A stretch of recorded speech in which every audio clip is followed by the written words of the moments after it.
ओम शांति। माँ कहते मीठे बच्चे, बाबा आया है तुम्हें सौभाग्यशाली बनाने। सौभाग्यशाली अर्थात स्वर्ग का मालिक। तुम्हारा भी कर्तव्य है सबको आप समान बनाना। प्रश्न सबसे नंबर 1, कॉन्फ्रेंस कब और कौन सी होती है? उससे प्राप्ति क्या होती है? संगम पर आत्मा और परमात्मा का मिलन ही नंबर 1 कॉन्फ्रेंस है। जब ये कॉन्फ्रेंस होती है तब आत्मा को परमात्मा से मुक्ति व जीवन मुक्ति का वर्षा मिलता है। इसे ही सच्चा सच्चा कुंभ भी कहा जाता है। ये कुंभ का मेला फर्स्ट क्लास कॉन्फ्रेंस है। इसके बाद फिर कोई कॉन्फ्रेंस यज्ञ तप आदि होते नहीं, सब बंद हो जाएंगे। गीत माताओं माता तो सबकी भाग्य विधाता। बच्चों ने महिमा का गीत सुना। बच्चे जानते हैं भक्ति मार्ग में महिमा होती आई है। जो पास्ट हो गया उनकी ही महिमा होती।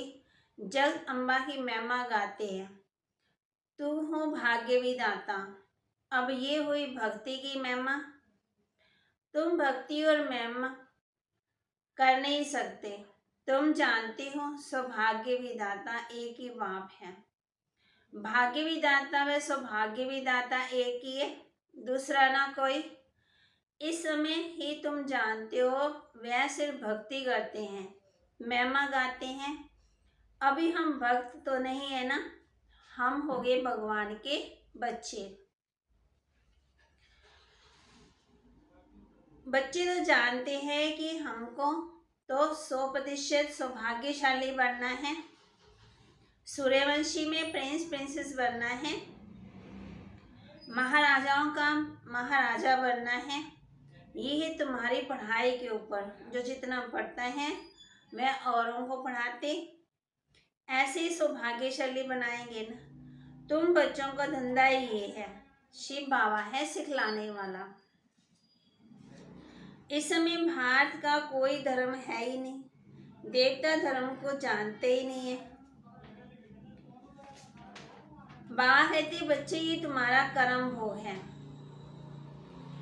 अभी हम तुम्हारी कर्मातीत अवस्था बनाने आया हूँ।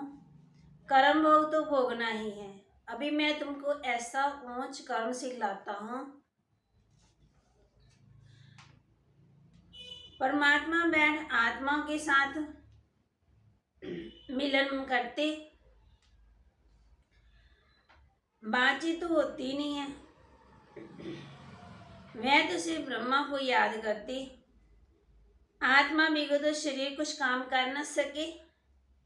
ये आत्मा की परमात्मा के साथ मिलन, कहते हैं ना आत्मा परमात्मा अलग रहे बहुकाल। सुंदर मेला तब लगे जब सतगुरु मिला दलाल के रूप में। आत्मा ने कहा परम पिता परमात्मा को जो इस समय इस शरीर में प्रवेश करते उनको कहते शांति देने वाला दाता। हम फिर शांति धाम में कैसे आए? अब तो आत्मा को फील होगा।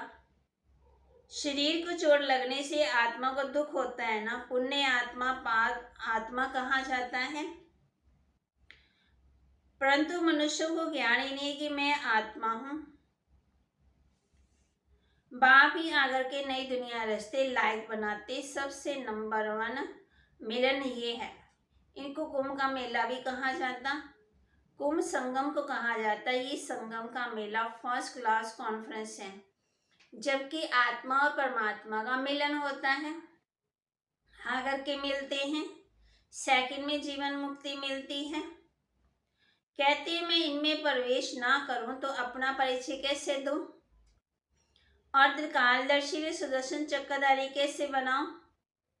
तुम कहते हो हम सुदर्शन चक्रधारी बनते हैं, मनुष्य नहीं समझते हैं। जीव आत्मा और परमात्मा का मिलन हो रहा है। जीव आत्मा याद करती परमात्मा को तो जरूर जीव में जाएंगे ना, नहीं तो बोलेंगे कैसे? कितनी सहज समझने की बातें हैं। उत्तम से उत्तम योग है आत्मा का परमात्मा के साथ।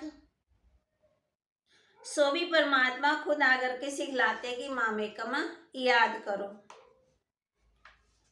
ब्राह्मण सो देवता बनेंगे।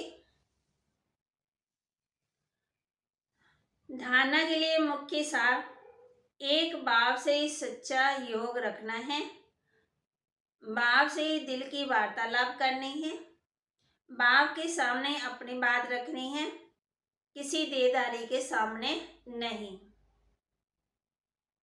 खुदाई खिदमतगार बन सबको बहिश्त में चलने का रास्ता बताना है, सबका कल्याणकारी बनना है। वरदान दे रहे बाबा हम बच्चों को, ब्राह्मण जीवन में सदा सुख और सुख देने और लेने वाले अतीन्द्रिय सुख के अधिकारी भाव। ब्राह्मण जीवन में सदा सुख देने और लेने वाले अतीन्द्रिय सुख के अधिकारी भाव। जो अतीन्द्रिय सुख के अधिकारी हैं वे सदा बाप के साथ सुखों के झूले में झूलते हैं। उन्हें कभी ये संकल्प नहीं आ सकता कि फलाने ने मुझे बहुत दुख दिया। उनका वायदा है ना दुख देंगे ना दुख लेंगे। अगर कोई जबरदस्ती भी दे तो भी उसे धारण नहीं करते। ब्राह्मण आत्मा अर्थात सदा सुखी। ब्राह्मणों का काम ही है सुख देना और सुख लेना। वह सदा सुख में संसार में रहने वाली सुख स्वरूप आत्मा होगी।